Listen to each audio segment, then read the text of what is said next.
Hi అండి, welcome to Vaishu recipes. ఇవాళ recipe వచ్చేసి క్యాప్సికమ్ మసాలా గ్రేవీ కర్రీ. చాలా అంటే చాలా బాగుంటుంది. క్యాప్సికమ్ ఇష్టం లేని వాళ్ళకు కూడా ఇలా మీరు కర్రీ చేసి పెట్టారంటే చాలా ఇష్టంగా తింటారు. పదండి, లేట్ చేయకుండా ప్రాసెస్లోకి అయితే వెళ్ళిపోదాము. ఫస్ట్ క్యాప్సికమ్ తీసేసుకొని మధ్యలో ఉన్న విత్తనాలు కూడా తీసేసి ఇలా పెద్ద పెద్ద ముక్కలుగా కట్ చేసేసుకొని పక్కన పెట్టుకోవాలి. అలాగే టమాటాలు కూడా పెద్ద పెద్ద ముక్కలుగా కట్ చేసుకొని పక్కన పెట్టుకోవాలి. ఉల్లిపాయ, పచ్చిమిర్చి కూడా కట్ చేసుకొని పక్కన పెట్టుకోవాలి. స్టవ్ వెలిగించి కడాయి పెట్టేసి 3 టేబుల్ స్పూన్స్ ఆయిల్ వేసుకొని 1/2 టేబుల్ స్పూన్ ఆవాలు, 1/2 టేబుల్ స్పూన్ జీలకర్ర, కట్ చేసుకున్న ఉల్లిపాయ, పచ్చిమిర్చి వేసుకొని ఒకసారి కలుపుకున్న తర్వాత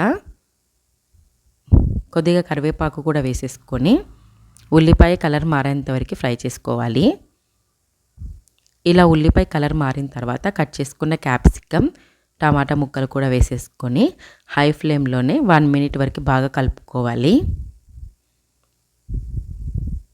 ఇలా హై ఫ్లేమ్లోనే 1 మినిట్ వరకు బాగా కలుపుకున్న తర్వాత సిమ్లో పెట్టేసి మూత పెట్టేసి క్యాప్సికమ్, టమాటా మగ్గనివ్వాలి. ఆలోపు మసాలా ప్రిపేర్ చేసుకుందాము. స్టవ్ వెలిగించి ఇంకో కడాయి పెట్టేసి 3 టేబుల్ స్పూన్స్ పల్లీలు వేసుకొని ఫస్ట్ పల్లీలు డ్రై రోస్ట్ చేసుకోవాలి. ఏ కప్పుతో అయితే పల్లీలు తీసుకున్నామో అదే కప్పుతోటి 1/2 కప్ ధనియాలు, 1/2 కప్ నువ్వులు వేసుకొని ఒకసారి డ్రై రోస్ట్ చేసుకోవాలి. అలాగే కొన్ని కొబ్బరి ముక్కలు కూడా వేసేసుకొని డ్రై రోస్ట్ చేసుకోవాలి. ఇప్పుడు 4-5 వెల్లుల్లి రెబ్బలు, 1 ఇంచ్ అల్లం ముక్క కూడా వేసుకొని ఒకసారి కలుపుకోవాలి. అలాగే ఇలాచి, లవంగాలు, దాల్చిన చెక్క వేసుకొని డ్రై రోస్ట్ చేసుకున్న తర్వాత స్టవ్ ఆపేసి ఒక 10 జీడిపప్పులు వేసేసుకొని బాగా కలుపుకోవాలి. కడాయిలో ఉన్న వేడికి జీడిపప్పు ఫ్రై అయిపోతుంది. ఇలా బాగా కలుపుకున్న తర్వాత చల్లారాక మిక్సీ జార్లోకి తీసేసుకొని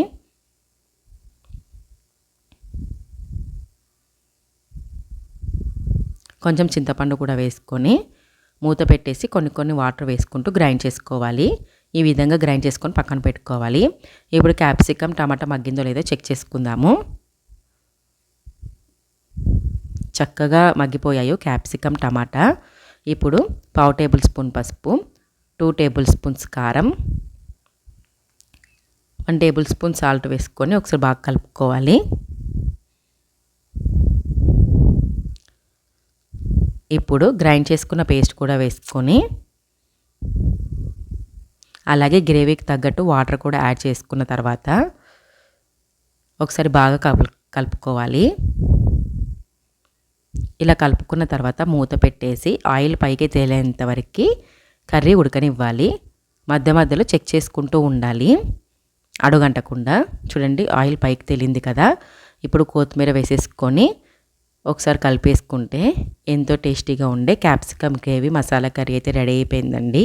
చాలా బాగుంటుంది. ఇది చపాతీలోకి కానీ, బిర్యానీలోకి కానీ, జీరా రైస్లోకి కానీ మీరు కూడా ట్రై చేయండి. ఈ విధంగా క్యాప్సికమ్ కర్రీ చాలా బాగుంటుంది.